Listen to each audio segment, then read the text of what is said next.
Assalomu alaykum. Demak, biz bugun Mavlono Lutfiyning hayoti va ijodi haqida o'rganamiz.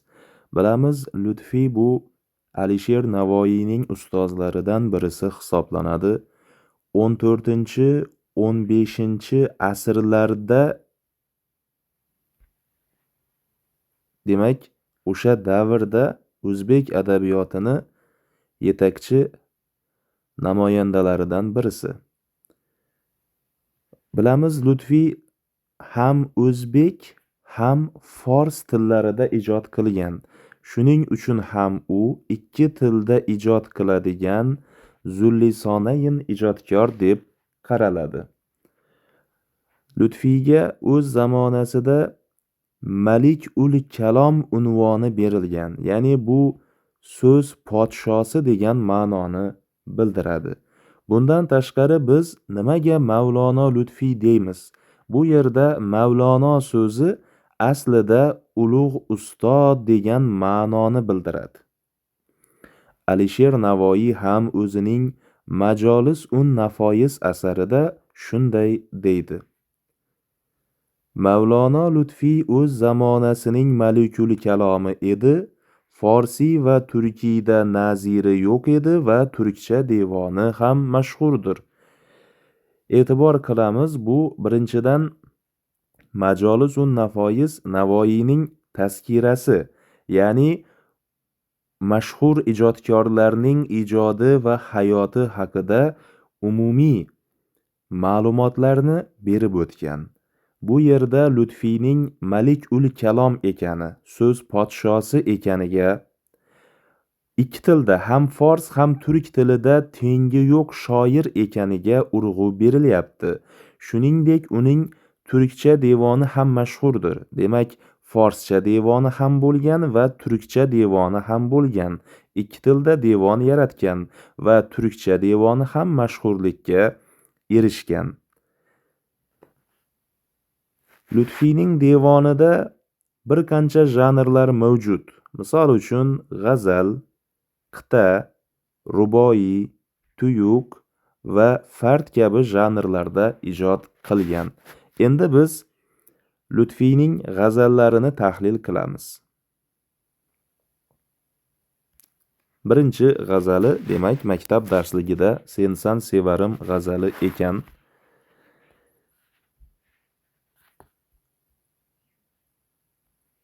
Xo'p. Demak, dastlab g'azalning qofiya va radifini tahlil qilamiz. G'azal ko'rib turibmiz 7 ta baytdan iborat. Endi sevarim, jigarim, saharim, guzarim, xabarim, basarim, nazarim, siyimbarim. Bular qofiya. Bir xil qofiyalanish tizimiga ega. O'zi g'azallar bilamiz mana shu shaklda qofiyalanadi. Ya'ni birinchi baytda matlada ikkala misra ham o'zaro qofiyalanadi. Keyingi baytlarda esa ikkinchidan to 7-baytgacha qofiya faqat ostki misralarda bo'ladi. Shuning uchun biz ostki misralarga a harfini qo'yib chiqamiz. Bu nimani bildiradi? Matladagi sevarim va jigarim qofiyasi ikkinchi misralarda, har bir baytda ikkinchi misralarda davom etganligini bildiradi. Endi har bir baytning birinchi misrasi, ya'ni toq misrasida esa qofiya yo'q. Shuning uchun biz u joylariga boshqa harflarni belgilaymiz. Alifbo ketma-ketligida b, d, e, f, g, h harflarini qo'yishimiz mumkin. Demak, bu g'azalimiz a, b, d, e, f, g, h tarzida qofiyalangan.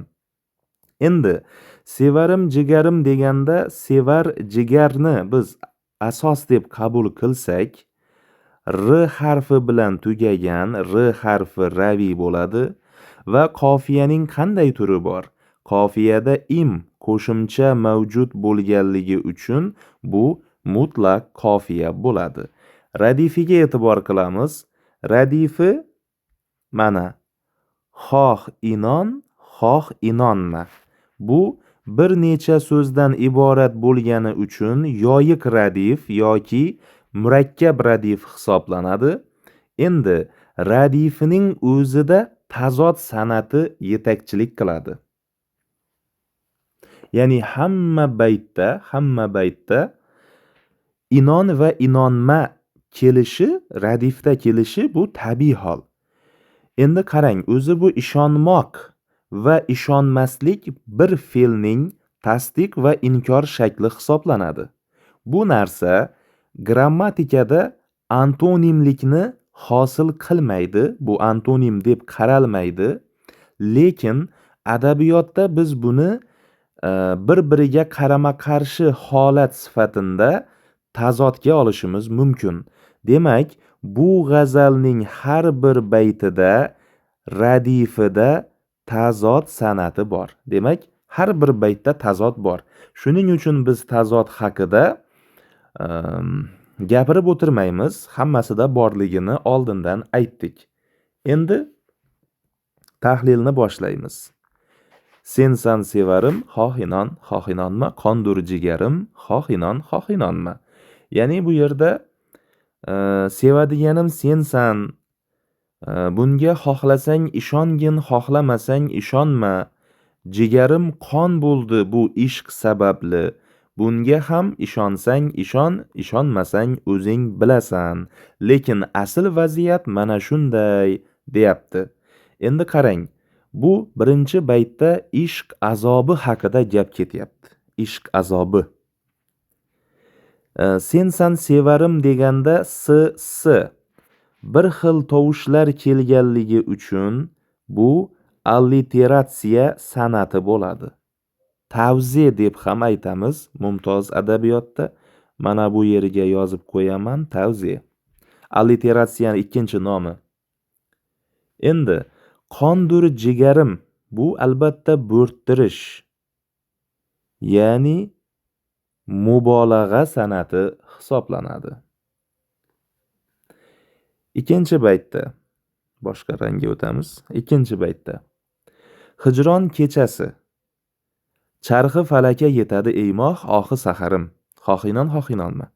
Demak, lug'atlarga qarang. Mana bu yerda inonma, bu ishonma, bu oson edi. Charxiy falak bu osmon degani. Demak, hijron kechasida, ayriliq kechasida osmonga yetadi ey oy, ohi saharim. E'tibor qiling, ohi saharim degani bu sahardagi ohim deyapti. Saharda chekadigan ohlarim ayriliqning kechasida osmonga yetadi. Aslida bilamiz, g'azallarda asosan yor deganda bu ayol kishi emas, balki Alloh tasvirlanadi.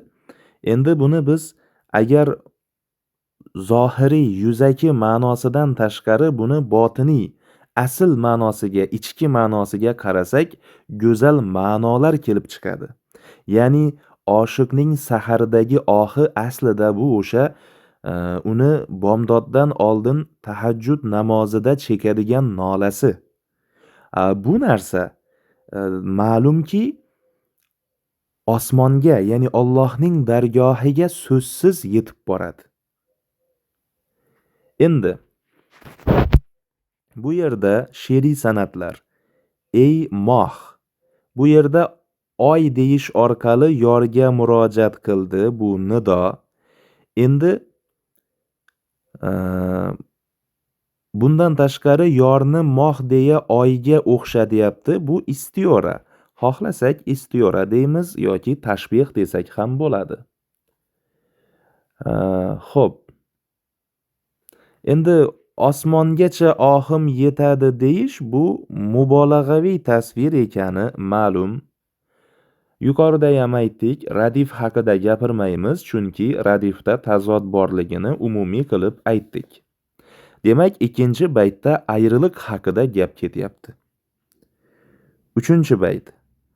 Haqqoki qilich kelsa boshimg'a, eshigingdin yo'qdir guzarim, xohinon-xohinonma. Guzar so'zi mana ketish ma'nosini bildirar ekan. Haqqoki, Xudo haqqi.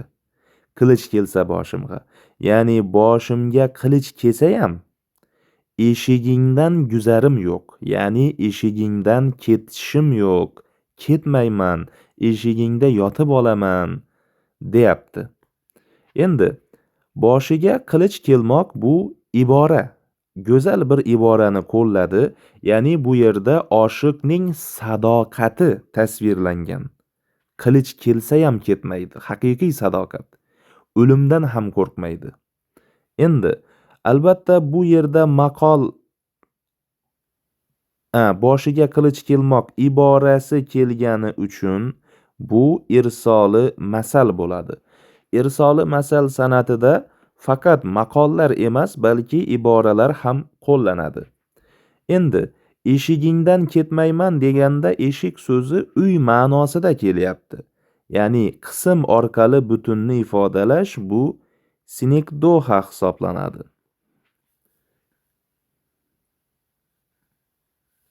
Xo'p, keyingi bayt. Usruk ko'zing ashkolini hargah nazar etsam, qolmas xabarim xohinonma. Ya'ni nima dedi? Usruk so'zi lug'atlarni yodlash kerak. Usruk bu mast degani.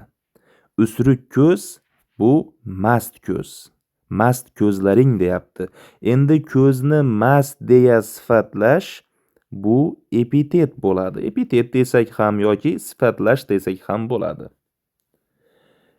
Ashkol so'zi bu shakl degani. Demak, mast ko'zlaringning shakliga qarasam, xabarim qolmaydi dedi. E'tibor qiling, nimadan xabari qolmaydi?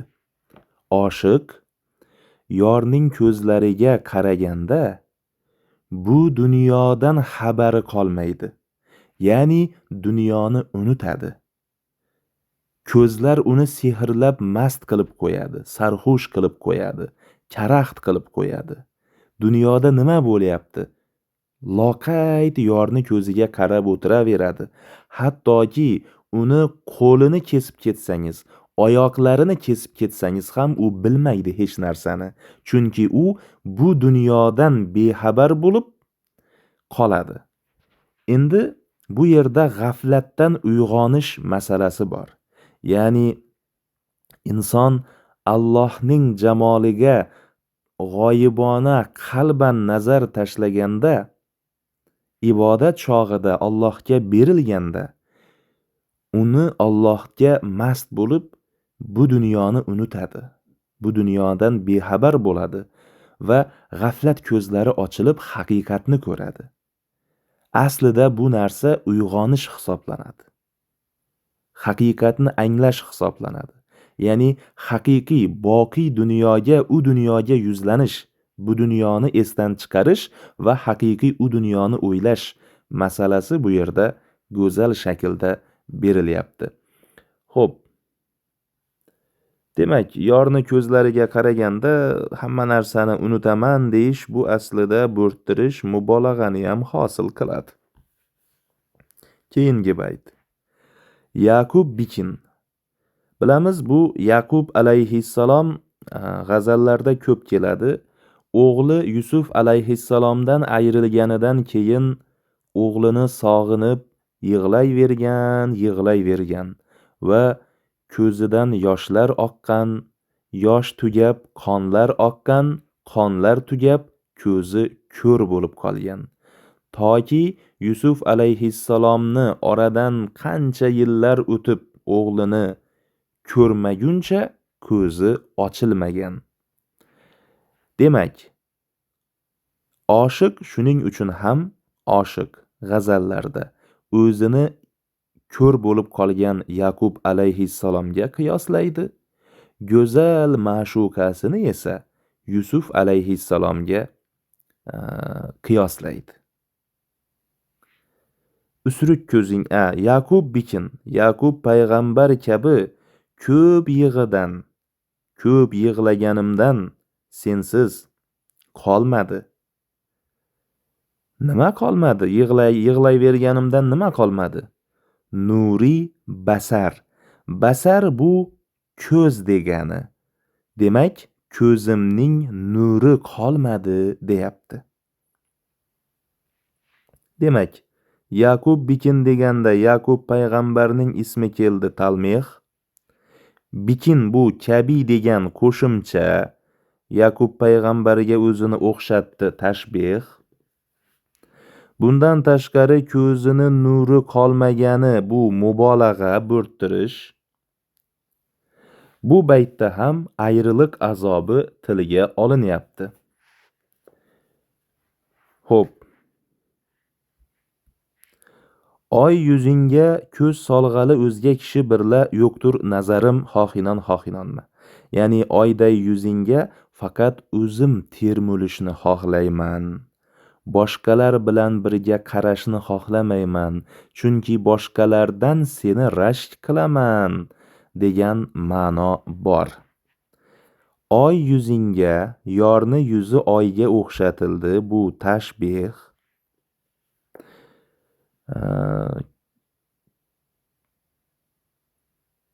Endi bu yerda rashk masalasi bor. Yorini boshqalardan rashk qilyapti. Va bu yerda yorni portreti ham bor. Uni yuzi oyday. Demak, oxirgi bayt maqtaga 7-baytga o'tamiz. Ishq o'tida lutfiyni yuzi oltinni yashirdi ey siyimbarim xohinon-xohinonmi. Ishq bir o't. O'sha o'tda lutfiy yondi. Va uni yuzi shu darajada sarg'ayib ketdiki, oltinni yashiradigan darajada sarg'aydi. Lutfiyni yuziga bitta oltinni tekkizsangiz, oltin ko'rinmaydi. Chunki yuz bilan oltinni rangi bir xil. Va buni yorga aytyapti. Yorga nima deb murojaat qilyapti? Ey siyimbar. Siyim bu kumush degani. Bar badan degani. Siyimbar bu kumush badanli, ya'ni oq badan degan ma'noni bildiradi. Qarang, go'zal bir tazod bor bu yerda. Qarshilantirishga e'tibor qiling. Oshiq sapsariq, yor oppoq. Tanasini rangi. Oshiq nega sariq? Ishq o'tida kuydi. Yor nega oppoq? U go'zal. Endi ishqni o'tga qiyosladik. Albatta bu tashbih. Lutfiyni yuzi oltinday sariq, ya'ni lutfiyni yuzi oltinga o'xshatildi. Bu ham tashbih. Oltinni yashiradigan darajada sarg'aydi. Bu mubolag'a. Ey siyimbar deganda bu nido, murojaat qilyapti yorga va o'z o'rnida tashbih ham. Demak, bu g'azalni umumiy tahlilini tugatdik. Keyingi g'azal bu meni shaydo qiladirg'on bu ko'ngildir, bu ko'ngil g'azali. Demak, bu g'azalimiz ham ko'rib turibmizki 7 baytdan iborat. Umumiy ma'lumotlarni yozamiz. Qofiyasi shaydo, rasvo, yo, tamanno, taqozo, savdo, po, daryo. Demak, a, b-a, d-a, e-a, f-a, g-a, h-a. Shaydo, rasvo, yo, tamanno so'zlarida o harfi bilan tugagan asos, demak o harfi raviy va bu muqayyat qofiya bo'ladi. Muqayyat qofiya. Endi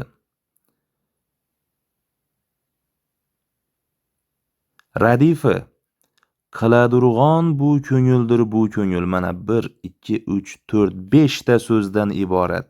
Demak bu yoyiq radif. Ya'ni murakkab radif deb ham aytishimiz mumkin.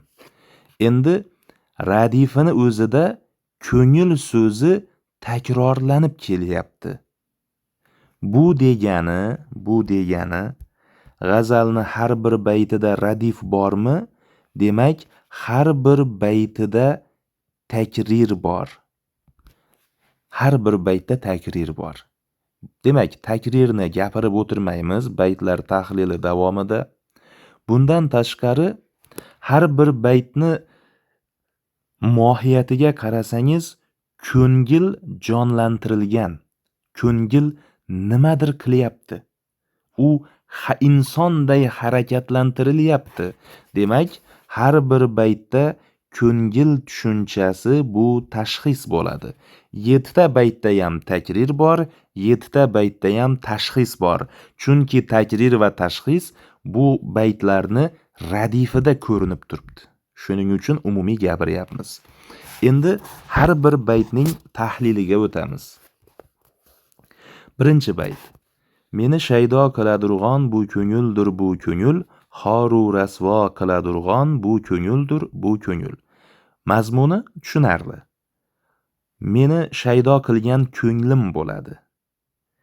Xor qilgan ham, yorning oldida rasvo qilgan ham ko'nglim bo'ladi. Demak, bizni ko'nglimiz boshqaradi. Bizning tanamiz qul, ko'nglimiz sulton.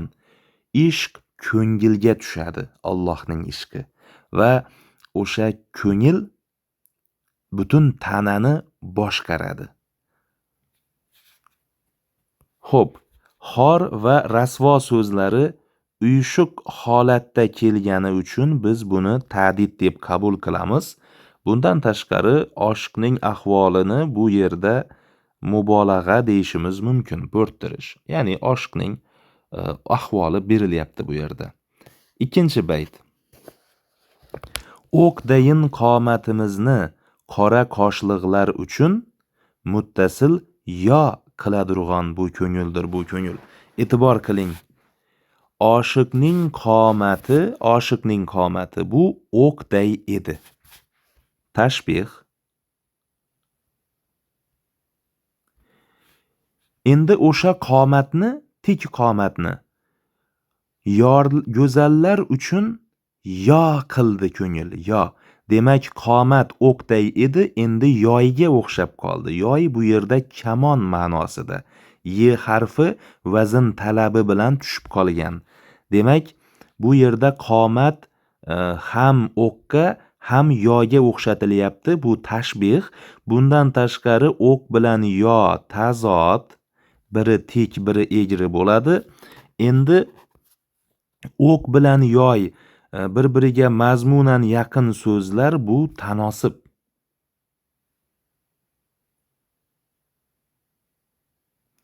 Endi qora qoshlilar deganda qosh deyish orqali go'zal yorni, insonni nazarda tutyapti. Bu esa sinik doha qism orqali butunni ifodalash. Keyingi baytga o'tamiz. Meni yozg'urma sevar deb. Yozg'urma so'zi bu ayblama degani. Sevar, mana bu yerda lug'atda bor. Meni sevar ekan deb ayblama, mening haddim emas. Seni sevish meni haddim emas. E'tibor qiling, bu yerda Alloh ishqi bor. Aslida Alloh shu darajada qudratliki, inson shu darajada bir ojiz, arzimas, gunohkor bir maxluqotki, hatto Xudoni sevishga insonning haddi yo'q, haqqi yo'q. Va insonni va Allohni sevishga va uni jamolini ko'rishni talab etishga insonning haqqi yo'q. Inson bunga loyiq mavjudot emas. Lekin yorning marhamati bilan u dunyoda chin oshiqlar yorning jamolini ko'radi. Chin oshiqlar. Lekin bu dunyoda inson to tug'ilganidan to o'lguncha yorni umuman ko'ra olmaydi. Bu belgilangan. Shunday ekan, shuning uchun ham g'azallarda faqat ayriliq haqida kuylanadi. Oshiq ayriliq bilan o'tib ketadi. Visol yo'q bu dunyoda. Visol boqiy dunyoda bo'ladi. Endi Men seni sevishga haddim sig'maydi, tamanno qiladigan ko'ngildir. Tamanno bu orzu. Demak, ko'ngilga ayb yo'q. U orzu qilyapti. Noloyiq bo'lsa ham orzu qiladi ko'ngil yorni. Ya'ni bu yerda Allohdan uni marhamatidan umid uzmaslik haqida gap ketyapti.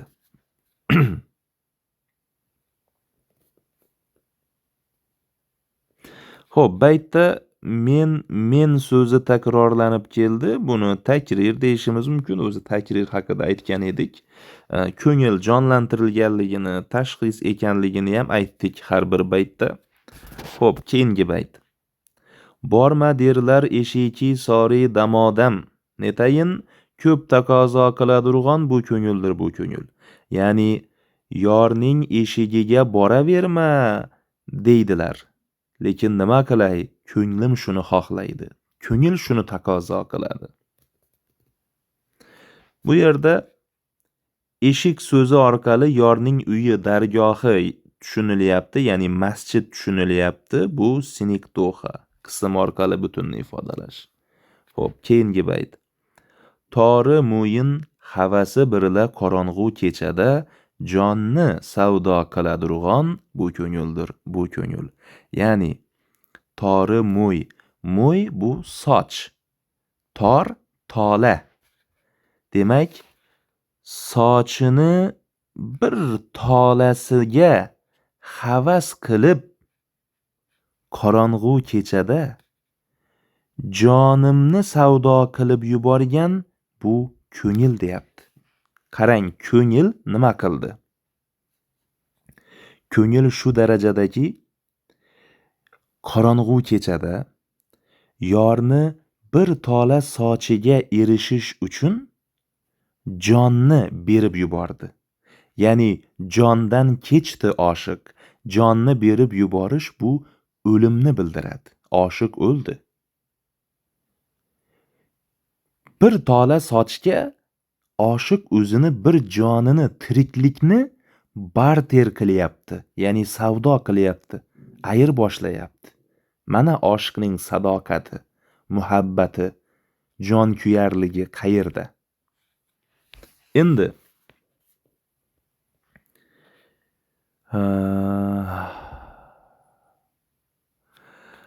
nimaga aynan kechada savdo qilyapti? Kecha qorong'u, yorning sochi ham qorong'u, qora bo'ladi. Albatta bu yerda mubolag'a yetakchilik qiladi, bo'rttirish. Baribir yorni qora sochlari qorong'u kechaga qiyoslanyapti. Buni biz tashbih deb olamiz. Keyingi bayt.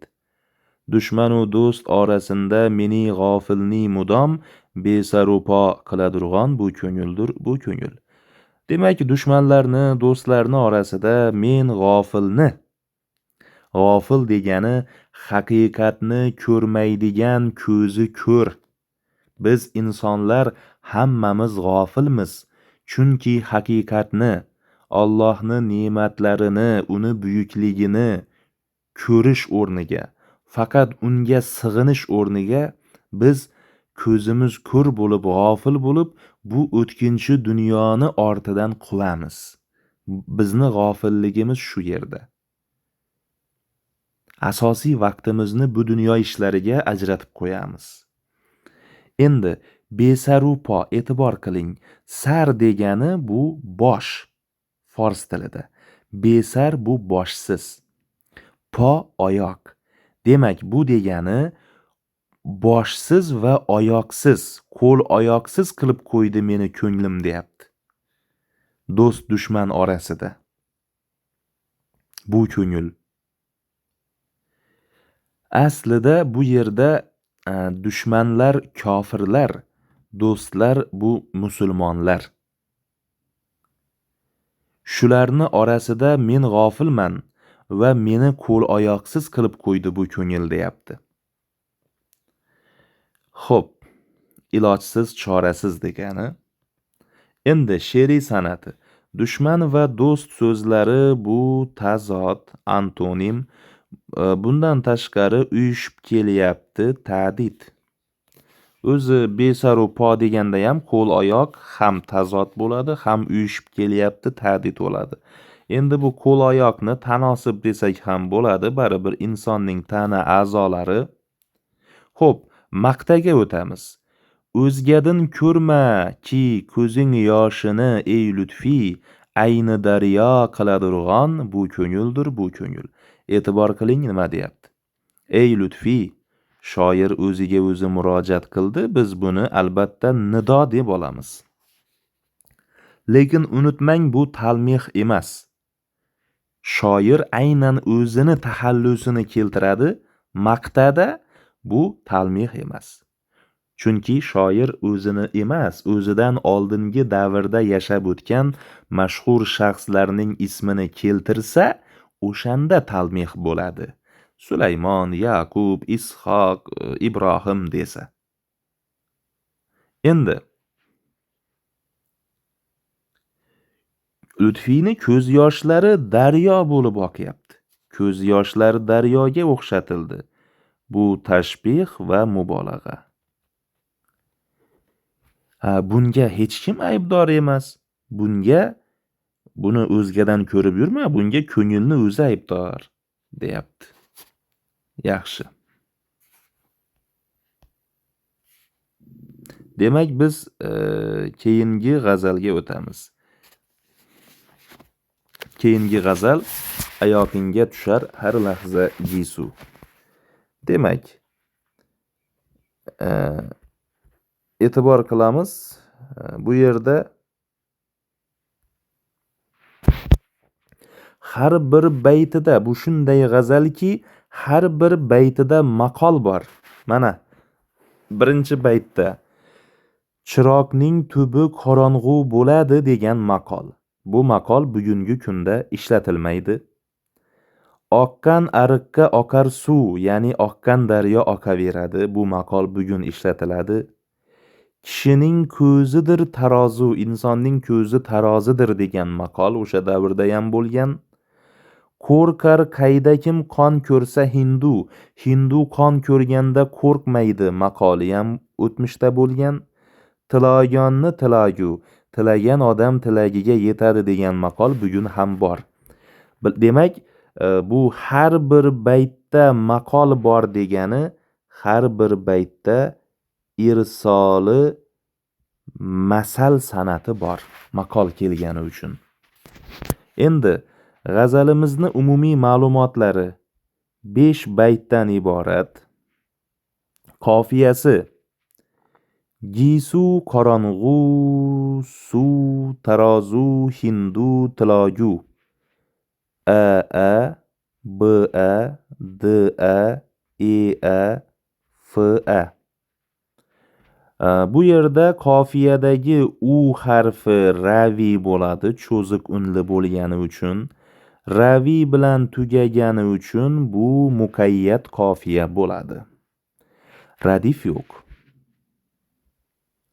Qofiyadan keyin takrorlanadigan so'zlar, ya'ni radif yo'q. Endi boshladik.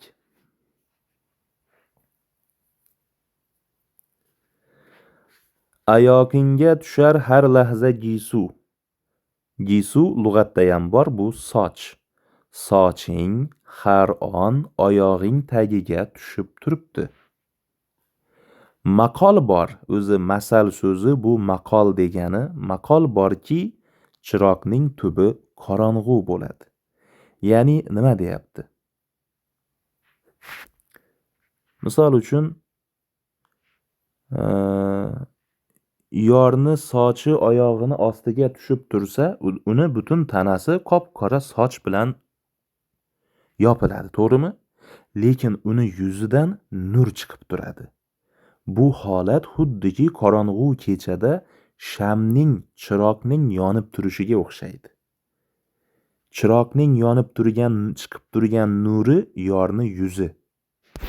Mana hozir yorni rasmini chizib ko'rsataman. Qarang, mana bu joyga chizamiz. Mana yor. Mana bu yuzi.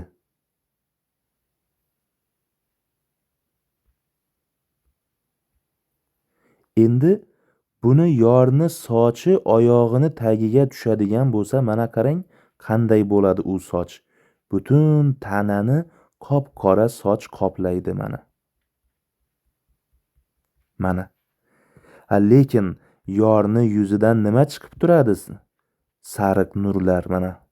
Yorni yuzidan nur chiqib turadi. Bu xuddiki chiroqqa o'xshaydi. Yorni mana shu turishi, umumiy ma'noda yorni mana shu turishi xuddiki chiroq. Mana bu yuzi chiroqning nuri, mana bu qora sochlar chiroqning qorong'uligi. Mana. Juda go'zal o'xshatish, to'g'rimi?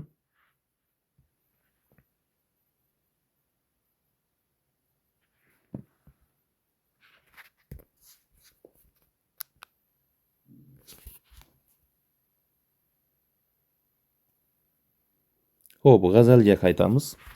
Demak, yor bu yerda chiroqqa o'xshatilganligi uchun biz buni tashbih san'ati deb olishimiz mumkin. Bundan tashqari yorni sochlari uzunligi bo'rttirish baribir mubolag'a bo'ladi. Ikkinchi bayt. Tutar men ko'z, ko'rsam orazingni. Oraz bu yorni yuzi. Ya'ni ko'z tutaman degani bu ibora. Umid qilaman, kutaman degan ma'noda. Nima uni umid qiladi oshiq? Yorni yuzini ko'rishni umid qiladi. Deydilar, oqqan ariqqa oqar suv. Ya'ni bu degani oqqan ariqqa suv oqaveradi degani, yig'lagan ko'z yig'layveradi. Ko'z osti go'yoki bir ariq, yig'ladimi, yig'layveradi. Bu degani oshiq yorni ko'rolmay kun sayin yig'layapti. Endi bu yerda oqqan bilan oqar, mana bu maqolda bir so'z takrorlangan, bu takrir. Unutmanglar, bu ishtiqoq emas. Buni o'zaktosh so'z deb o'ylamanglar. Chunki ishtiqoq bo'lishi uchun ikkala so'zdan hech bo'lmaganda bittasi yasama so'z bo'lishi kerak. Bir asosdan yasalgan so'zlar ishtiqoq bo'ladi. Bu oddiygina oqmoq fe'li takrorlanyapti. Biz buni oddiygina takrir deb qabul qilamiz. Keyingi bayt. Yuzingni tutdim ortiq oy va kundan. Demak, sani yuzing men uchun oydan ham, quyoshdan ham afzal. Endi bu narsaga ishonmaslik mumkin, to'g'rimi? Qanday qilib deyish mumkin? O'shanda ishonishimiz uchun maqol keltiradi. Ore degani bu to'g'ri degani. Ha, to'g'ri. Axir kishining ko'zi tarozi bo'ladi-ku. Meni ko'zim taroziga o'xshaydi va seni chiroyingni chamalayapti va u adashmaydi. O'xshatishlar. Yorni yuzi baribir oyga, quyoshga o'xshatildi. Ko'z taroziga o'xshatildi. Albatta bu tashbih.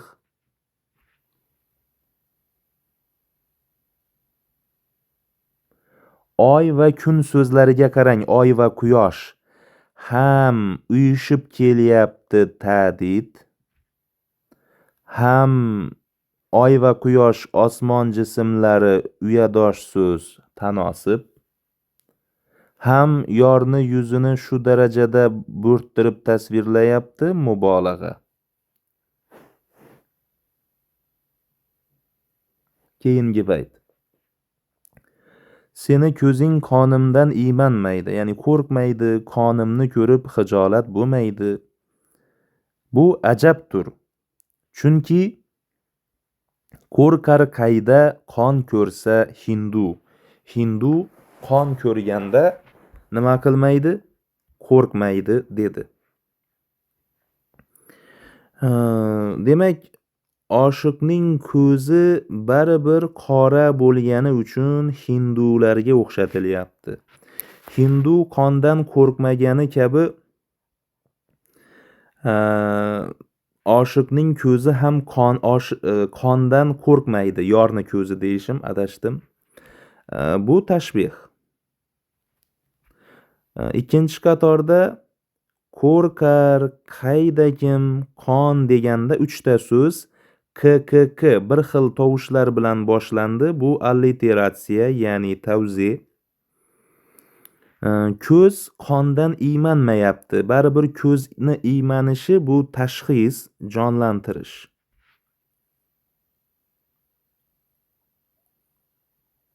Irsoli masalni aytmaymiz, chunki hamma baytda boru. Maqta oxirgi baytni ko'ramiz. Tilar vaslingni lutfiy qil ijobat, ki ayturlar tilagonni tilayu.